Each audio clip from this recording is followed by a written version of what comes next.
Bela sama Allah Subhanahu wa taala itu Aisyah, istri Nabi SAW, yang dijuluki dengan panggilan, dua panggilan Aisyah. Yang satu panggilannya Humaira. Apa arti Humaira? Kalau lagi malu wajahnya merah. Pernah ngeliat cewek wajahnya merah? Pakai gitu ya.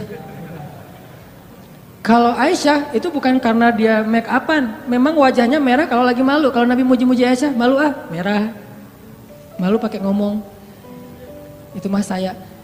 Aisyah Humaira, wajahnya kemerah-merahan. Saking putihnya Aisyah, Abu Bakar itu kan orangnya putih, makanya anaknya juga kenapa dipanggil Abu Bakar? Padahal bukan nama aslinya, itu apa? Aka lah ya, S non S gitu. Aka Abu Bakar. Kenapa dipanggil Abu Bakar? Abu Bakar itu artinya bapak yang punya anak perawan yang cantik-cantik. Aisyah, Asma, itu cantik-cantik semua tuh. Makanya bapaknya dipanggil Abu Bakar.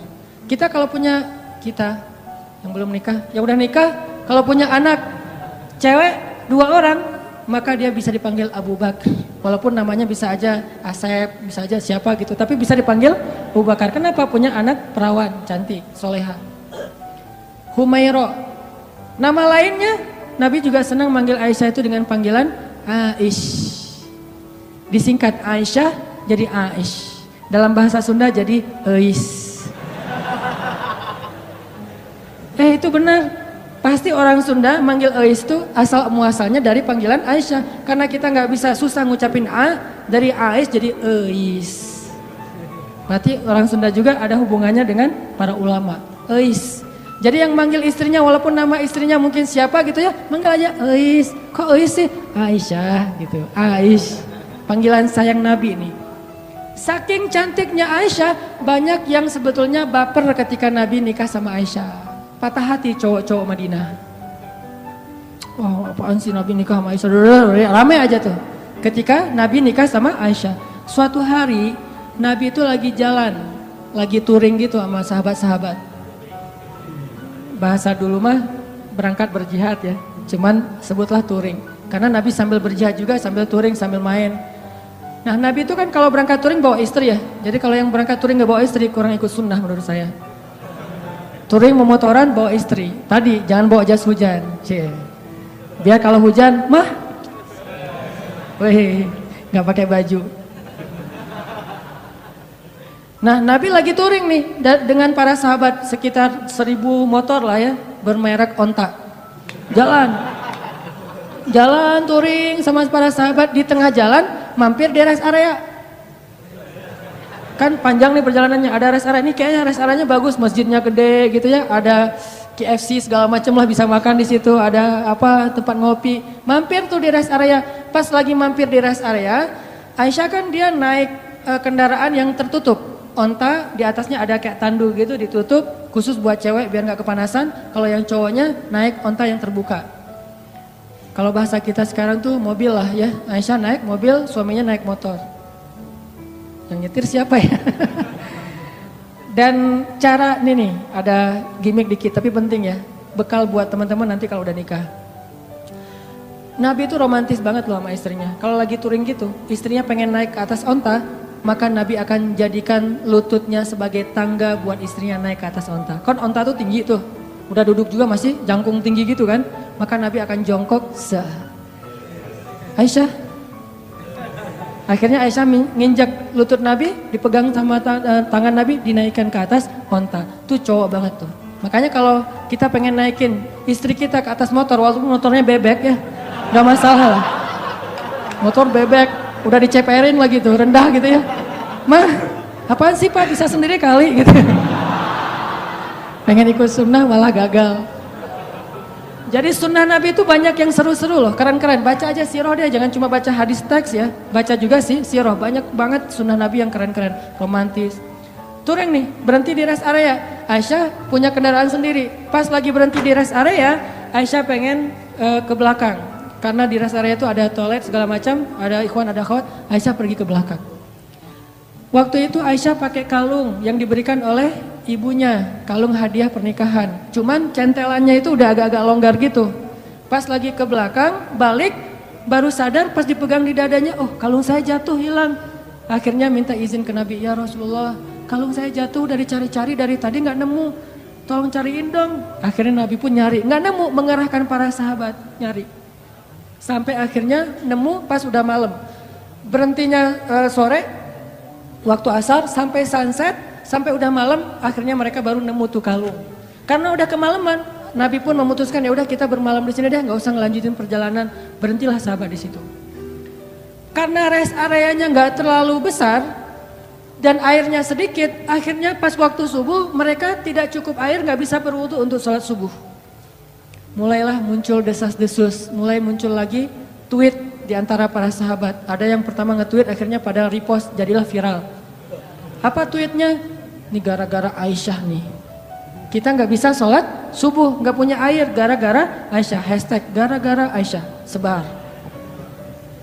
Wah pada sebel sama Aisyah, ini gara-gara Aisyah, benar ya gara-gara Aisyah sih, masalah kalung aja kok rame sih, lama-lama amat dan seterusnya. Kalung mah bisa beli lagi nanti di Madinah, rame aja di antara sahabat.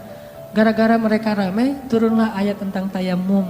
Itulah cerita di balik ayat tayamum di surat Al-Maidah. Kalau kalian gak menemukan air, maka berwudulah dengan cara tayamum dengan debu-debu yang bersih. Diajarin sama Allah tekniknya, tutorial tayamum. Itu jelas tutorialnya di satu ayat. Setelah ayat itu turun, sahabat-sahabat mulai tweet yang baru. Gara-gara Aisyah tapi keren. Mulai pakai jempol emotikonnya. Tadi gara-gara Aisyah emotikonnya cemberut. Sekarang gara-gara Aisyah jempol emotikon tersenyum. Gara-gara Aisyah akhirnya kita punya keringanan fikih dalam berwudu yaitu tayamum. Berkah Aisyah. Paginya Aisyah, wah rame aja. Asal lewat Aisyah gitu. Pada respect gitu kan sama Aisyah gara-gara dia turun ayat. Jalan lagi nih. Kan touringnya jauh banget tuh. Lintas Pulau Jawa kan ya. Jauh banget lah pokoknya. Jalan lagi ada rest area berhenti lagi. Aisyah lagi seperti biasanya semua orang pasti ke belakang. Aisyah ke belakang datang jatuh lagi tuh kalung. Ini cara takdir Allah nih. Jatuh lagi kalung. Waktu itu Aisyah udah nggak enak mau ngasih tahu Nabi daripada ntar viral lagi kan ya jadi trending topik. Ya udah deh gua cari sendiri aja. Lagi nyari-nyari di belakang, nyari-nyari kalung yang jatuh, Nabi memutuskan ayo kita lanjutkan perjalanan. Sehingga para sahabat pun memberdirikan onta itu dan jalan. Nah tadi Aisyah kan masuknya di atas tanduk. Waktu itu sahabat yang mengangkat tanduk nggak sadar kalau di dalamnya Aisyah udah nggak ada. Kenapa? Itu menunjukkan bahwa Aisyah itu kurus. Itu komen ulama di hadis tersebut. Makanya kalau baca hadis jangan cuma baca teksnya, baca komennya juga. Biar lebih jelas gitu. Oh ternyata kata ulama Aisyah itu kurus. Kenapa bisa kurus? Dia rajin zumba. Zumbanya Aisyah ngepel di rumah, beres-beres rumah itu zumbanya Aisyah. Jadi keringatan terus sehingga badannya tuh bagus. Gak pernah lebih dari 55 kilo. Kalau ada di atas 55 kilo berarti gak ikut sunnah. Ya. Buat cewek ya, buat cewek. Aisyah tuh masih kurus, jadi dia ada di dalam tandu nggak ada, sama aja nggak terlalu ngaruh, karena berat tandu lebih berat daripada Aisyah. Begitu diangkat oleh para sahabat, nggak sadar kalau Aisyah udah nggak ada di dalam tandu. Jalanlah Nabi, yuk berangkat, semuanya pada jalan. Kalau di tol kan nggak bisa balik arah tuh, udah jalan-jalan aja, ketinggalan di rest area. Nah Aisyah lagi nyari-nyari, pas dia dapat, senang, alhamdulillah udah dapat nih. Balik ke tempat Nabi tadi berhenti, ternyata pasukan Islam atau rombongan touring udah pada pergi. Ketinggalanlah Aisyah dari rombongan touringnya. Karena tertinggal, Aisyah pun berpikir nanti kalau Nabi sadar pasti Nabi akan jemput lagi nih. Ya udah saya tunggu aja. Sambil nunggu Aisyah pun duduk di sebuah batu bersandar. Karena nunggunya lama bersandar di batu, lama-lama ketiduran. Tertidur di sebuah batu gitu. Nabi kalau ngelakuin touring biasanya menempatkan seorang sahabat sebagai penyisir jalan di belakang. Takutnya ada barang yang ketinggalan, orang ketinggalan kayak gitu. Namanya Sofwan bin Mu'attal. Sofwan ini jomblo terkeren di Madinah. Anak Madinah yang keren, masih jomblo pula. Dan biasanya cewek-cewek kalau Sofwan lewat, Sofwan gitu. Sofwan tuh terkenal lah, paling keren. Kalau di Mekah yang keren kayak Sofwan itu Mus'ab bin Umair. Yang parfumnya nggak ada duanya di Mekah, cuma ada satu. Sehingga kalau Mus'ab lewat di sebuah gang, cewek-cewek langsung sadar, Mus'ab baru lewat loh, kenapa? Gua cium harumnya parfum Mus'ab. Kalau Mus'ab nyuci pakaiannya, maka orang berlomba-lomba pengen ngambil pakaian itu untuk cuci bareng dengan pakaian dia supaya parfumnya pindah. Saking kerennya parfum. Memang parfum gimana? Harga 100 milinya, 100 mili itu yang kecil 20 juta. Karena saya pernah pas lagi umroh nyari-nyari parfum kayak gitu tuh di Bin Daud, di Hilton, di depan Masjidil Haram. Pas saya masuk ditanya sama yang penjaganya, dari mana? Indonesia. Udah gak usah masuk deh. Kenapa? Indonesia bakhil katanya. Kalau Malaysia boleh masuk, kalau Indonesia nggak boleh, ini penghinaan nih kata saya nih. Masa orang Malaysia boleh masuk? Soalnya orang Malaysia kalau masuk beli, kalau kita cuma window shopping gitu kan, udah pergi. Saya tanya, karena saya bisa bahasa Arab capruk, anak uhibbu supermil lah pokoknya ya, capruk aja, banyakin ain aja pokoknya biar Arab gitu ya. Akhirnya dia nggak ngerti, udah masuk aja lah, karena nggak ngerti ya daripada rame. Masuk ngelihat parfum 1 milinya 100 mili yang kecil gitu harganya 20 juta. Pas saya lihat langsung jantungan. 20 juta berarti sekali pakai 100 ribu. Dicoel sekali 100 ribu, 2 kali 200 ribu, sehari 500 ribu pakai parfum doang. Itu Mus'ab bin Umair. Sofwan gitu juga tuh, anak Madinah yang bisa dibilang cowok kece-nya Madinah lah.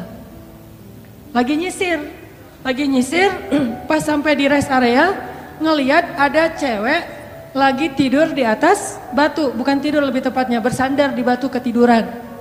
Pas Sofwan mendekat, ngeliat wajahnya, ternyata itu Aisyah. Langsung Sofwan berta'awuz, a'udzubillahi minasyaitonirrajim.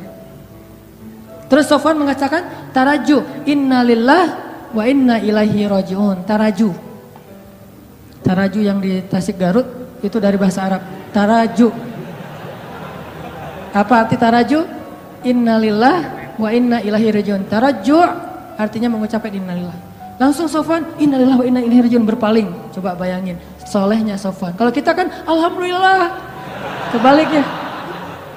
Kalau Sofwan innalillah, nih cowok keren tuh kayak gitu tuh, innalillah. Kalau Maryam ngelihat Jibril, kan Maryam pernah lagi sendirian tuh di mihrab, lagi berzikir, tiba-tiba datang cowok keren namanya Gabriel.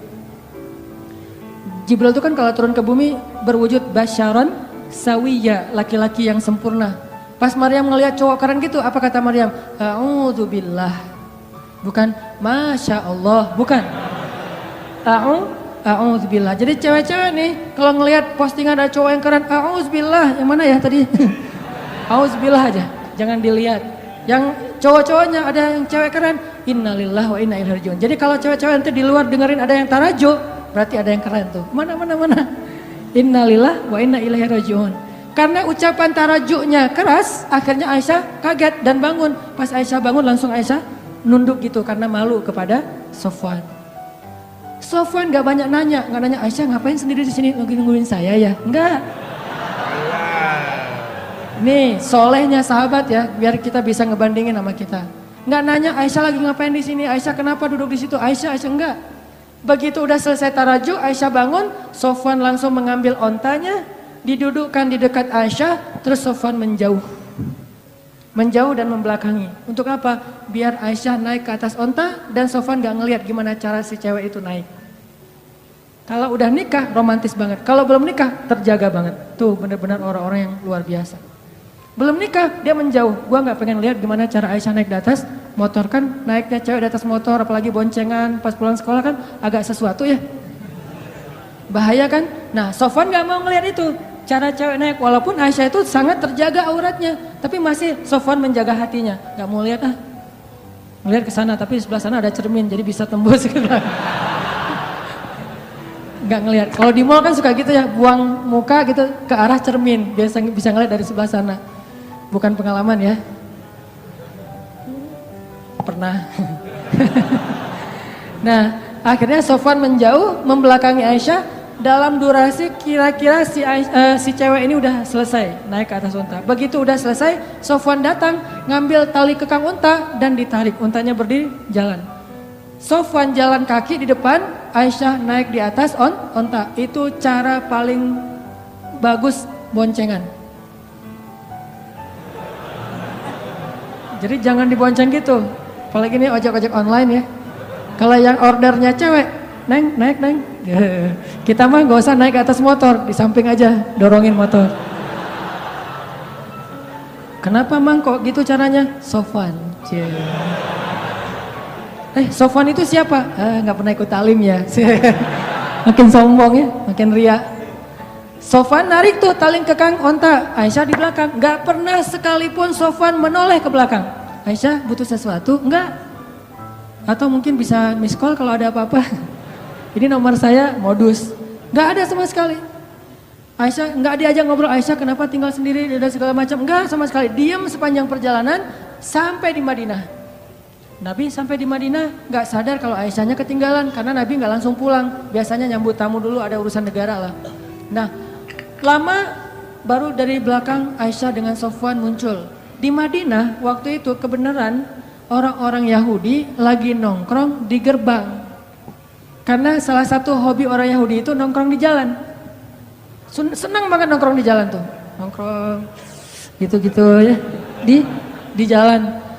Nah pas lagi orang Yahudi nongkrong di jalan, tiba-tiba dari kejauhan datanglah Aisyah dengan Sofwan berdua, tapi satu di atas onta, satu lagi narik tali kekang onta. Orang Yahudi tadi lagi nongkrong nih, lagi ngobrol. Datanglah Aisyah sama Sofwan, begitu mereka ngelihat Sofwan dan Aisyah langsung sepi, diam semua orang Yahudi, diam aja. Diam, tuh ada yang lewat. Diam, pas sudah lewat, gue bener ngelihatnya tadi nggak bermimpi nih. Enggak, gue juga ngelihat yang sama. Bener kan Aisyah, bener. Mulai gosip muncul. Judulnya masih aman nih, Aisyah dan Sofwan pulang berdua. Judul standar lah ya, mainstream. Judulnya Aisyah dan Sofwan pulang berdua, bener nggak? Bener, tapi orang persepsinya apa? Selingkuh kan? Ada affair nih antara Aisyah dengan Sofwan. Judulnya nggak bisa dihujat. Saya tuntut kamu pencemaran nama baik, nggak bisa. Orang judulnya benar. Aisyah dan Sofwan pulang berdua. Atau nanti dikembangin lagi. Aisyah dan Sofwan ada apa? Tanda tanya. Bisa aja kayak gitu. Ada apa dengan AADA gitu. Ada apa dengan Aisyah. Nah gara-gara orang Yahudi nyebarin tweet, hashtag, postingan kayak gini mulai viral di antara kaum muslimin. Ada apa dengan Aisyah? Aisyah selingkuh, Aisyah dan Sofwan ada sesuatu.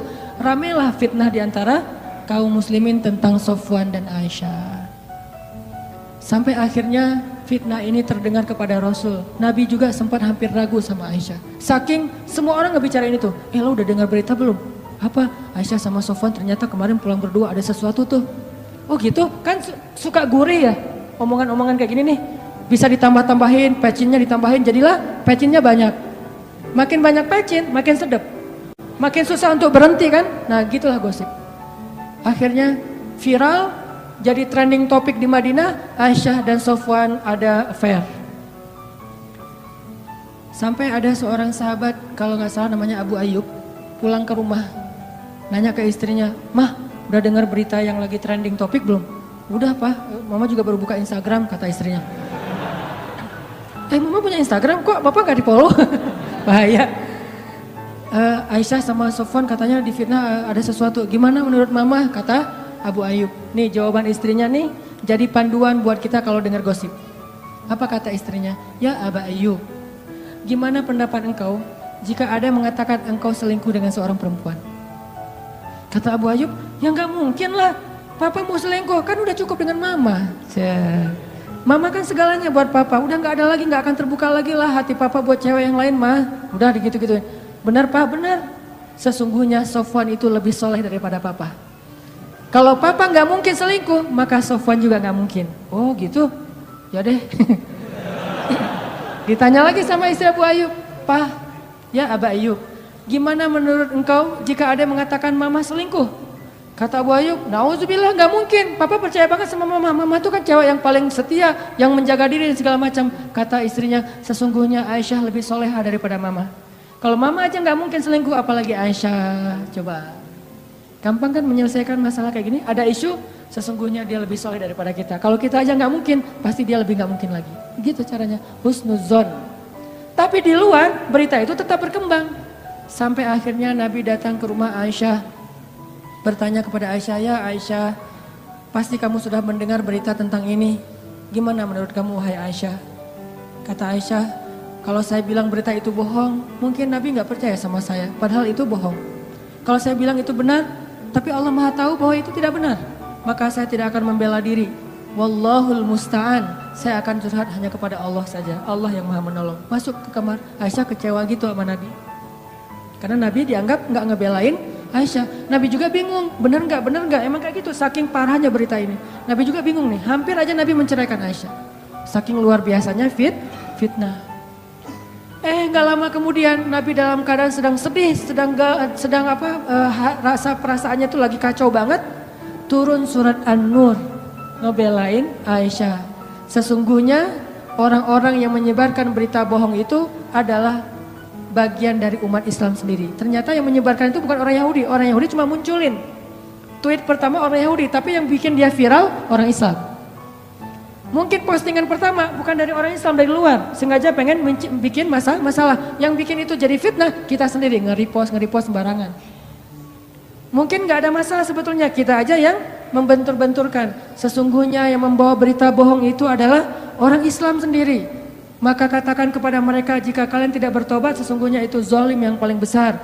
Janganlah kalian meringankan ucapan kalian, meremehkan. Sesungguhnya di sisi Allah itu dosa besar, dan seterusnya. Satu halaman penuh ayat turun untuk ngebelain Aisyah. Bayangin, satu halaman di surat An-Nur khusus tentang Aisyah. Akhirnya Nabi pas dapat ayat ini, ngumpulin para sahabat, ayo ngumpul. Nabi pun membacakan ayat itu, para sahabat bertakbir, Allahu Akbar. Ternyata sudah turun tabayyun dari langit, bukan dari bumi. Klarifikasinya, yang membersihkan nama baik Aisyah dan Sofwan, Allah Subhanahu wa Ta'ala, langsung dari Allah. Sehingga akhirnya Nabi pun datang ke rumah Aisyah, nyari, ya Abu Bakar, sudah turun ayat. Mana Aisyah? Aisyah disuruh keluar oleh Abu Bakar. Ketika Aisyah udah keluar, Rasulullah mengatakan, ya Aisyah, berbahagialah, Allah sudah turunkan ayat yang membela kamu, bahwa sesungguhnya itu semuanya berita bohong. Aisyah pun masuk lagi ke kamar dalam keadaan ngambek.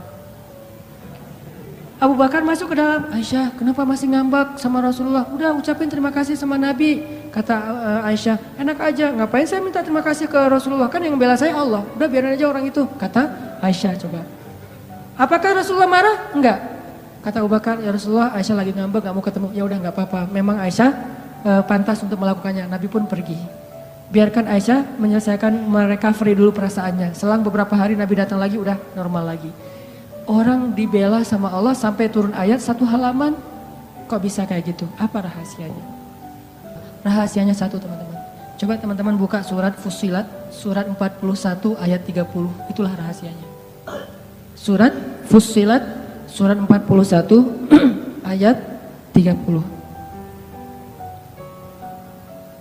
Nih, kita baca ya dikit lagi. Surat Fussilat, surat 41 ayat 30. Bismillahirrahmanirrahim. Mangga.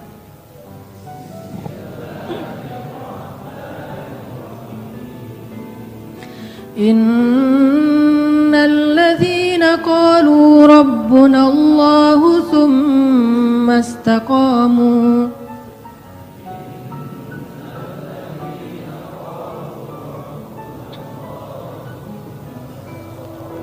تتنزل عليهم الملائكة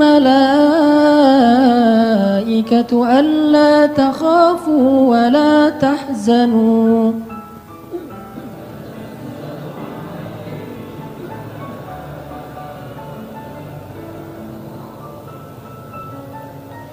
وأبشروا بالجنة التي كنتم توعدون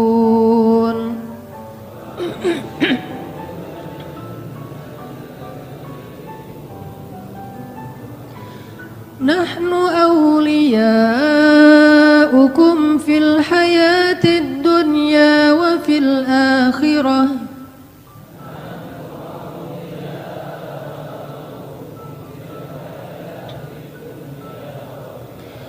ولكم فيها ما تشتهي أنفسكم ولكم فيها ما تدعون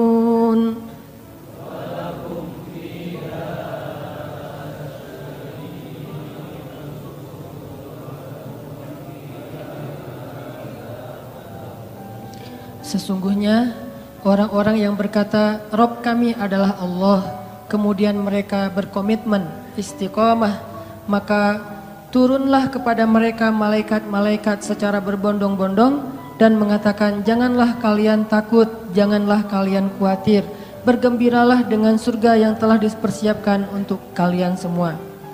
Kami adalah pelindung-pelindung bagi kalian dalam kehidupan dunia dan dalam kehidupan akhirat.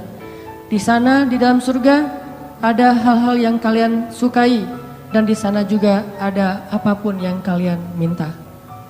Ini rahasianya. Istiqomah. Arti istiqomah, 1 komitmen, 2 konsisten. Sehingga kata Allah, tatanazzalu alaihimul malaikah. Sebagaimana Jibril turun untuk ngebelain Hafsah. Tatanazzalu alaihimul malaikah. Sebagaimana Jibril turun membawa wahyu untuk Aisyah. 2 kali, 1 ayat tayamum, 2 ayat untuk membela fitnah terhadap Aisyah. Tatanazzalu alaihimul malaikah. Nahnu awliyaukum. Kami yang akan ngebelain kalian, yang akan ngelindungin kalian. Siapa kami? Allah Subhanahu wa taala yang kemudian menyuruh para malaikat untuk ikut serta membela dan melindungi orang-orang yang Allah bela. Siapa mereka? Orang yang istiqomah. Makanya terus aja on the track, jangan sampai kita melenceng. Kalau terlanjur melenceng, langsung balik lagi. Melenceng langsung balik lagi, cara baliknya dengan taubah dan istighfar, hijrah. Kalau kita istiqomah, nanti suatu saat setelah istiqomah kita diakui oleh Allah, disahkan, Allah udah ridho, oh ternyata benar kamu istiqomah, maka Allah Subhanahu wa taala yang akan membela kita, bukan manusia. Allah sendiri yang bakal ngebelain kita.